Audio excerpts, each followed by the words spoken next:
Esok harinya, rencana dimulai. Linda mengenakan pakaian sederhana, jaket jeans usang, celana panjang, dan helm biasa. Tidak ada tanda-tanda bahwa ia adalah seorang polisi. Bahkan motornya pun dipinjam dari salah satu petugas administrasi kantor, agar tidak dikenali. Dengan hati-hati, ia mengendarai motor menuju jalan yang sering disebut sebagai lokasi pungli. Ia sudah menyiapkan segalanya, termasuk perekam suara kecil yang disematkan di jaketnya. Ia tak tahu apa yang menunggunya di depan, tapi satu hal yang pasti, ia akan membongkar kejahatan ini dari dalam. Langit pagi masih diselimuti kabut tipis saat Linda menaiki motor butut yang sengaja ia pinjam dari seorang staf administrasi di kantornya. Jaket jeans yang sudah tampak lusuh membungkus tubuhnya, helm murah menutupi hampir seluruh wajahnya, menyamarkan identitas aslinya. Hari ini, ia bukan komisaris Linda Sasmita. Hari ini, ia hanya seorang warga biasa yang hendak melintasi jalanan yang terkenal dengan pungli para oknum polisi nakal.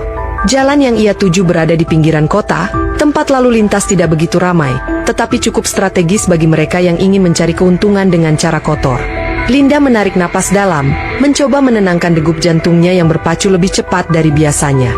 Ketika ia memasuki area yang disebut-sebut sebagai wilayah rawan tilang, firasatnya semakin kuat.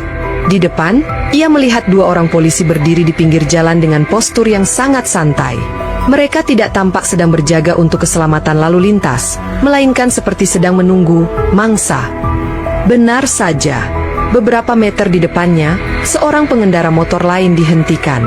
Linda memperlambat laju motornya dan memperhatikan dari kejauhan. "Si mana, Mas?" tanya salah satu polisi sambil melipat tangan di dada. Pengendara itu buru-buru mengeluarkan dompet dan menyerahkan SIM serta STNK-nya. Polisi itu menerima dan menatapnya sekilas, lalu mendengus. "Plat motornya kotor. Mana bisa kebaca dari jauh? Ini bisa kena tilang, Mas." Linda mengernyit. Itu alasan yang dibuat-buat. Plat motor itu memang sedikit berdebu, tapi masih sangat terbaca. Pengendara itu tampak gelisah. "Saya bisa bersihkan sekarang, Pak. Tidak perlu ditilang, kan?"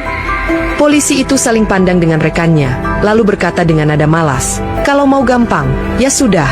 Ada uang rokok?" Linda merasakan darahnya mendidih.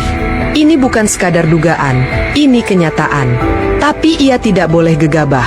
Ia harus mengalami sendiri bagaimana mereka memperlakukan warga biasa. Maka, dengan tenang, ia melaju kembali, berpura-pura tidak memperhatikan kejadian itu. Sesuai dugaan, ketika ia hampir melewati pos razia dadakan itu, seorang polisi langsung melambaikan tangannya, menyuruhnya berhenti. "Hei, Mbak, pinggir dulu." Suara tegas itu terdengar seperti perintah yang tidak bisa dibantah. Linda menarik napas panjang sebelum menepikan motor. "Ada apa ya, Pak?" tanyanya dengan suara polos, menyesuaikan perannya sebagai warga biasa. Polisi itu menatapnya dari atas ke bawah, lalu meminta surat-suratnya.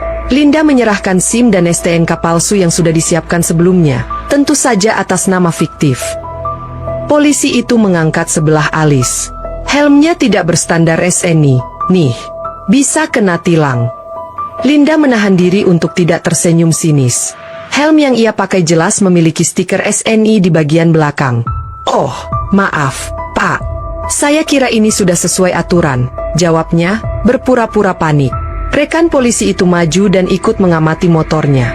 "Ini motornya agak berisik, knalpotnya tidak standar ya?" Linda hampir tertawa. Motor ini jelas motor standar, tidak ada yang aneh dengan suara atau bentuknya. "Saya rasa ini masih asli, Pak. Belum pernah diganti." Polisi pertama mendekat, menurunkan suara seolah memberi saran. "Begini, Mbak, kalau mau gampang, kita bisa selesaikan di sini saja. Tidak usah ribet masuk kantor." "Maksudnya, Pak?" Linda berpura-pura bingung. "Ya, Mbak kasih uang damai saja. Kalau ke kantor, urusannya bisa lama, bisa kena denda lebih mahal." Linda menunduk, berpura-pura berpikir. Dari sudut mata, ia melihat tangan polisi itu terulur sedikit, berharap Linda segera menyelipkan uang ke dalamnya. Ia tahu, ini saat yang tepat.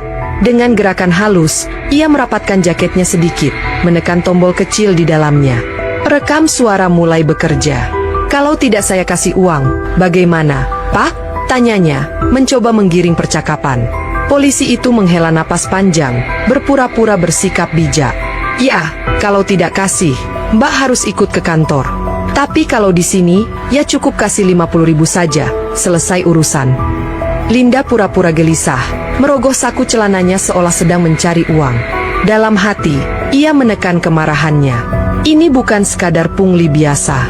Ini pemerasan.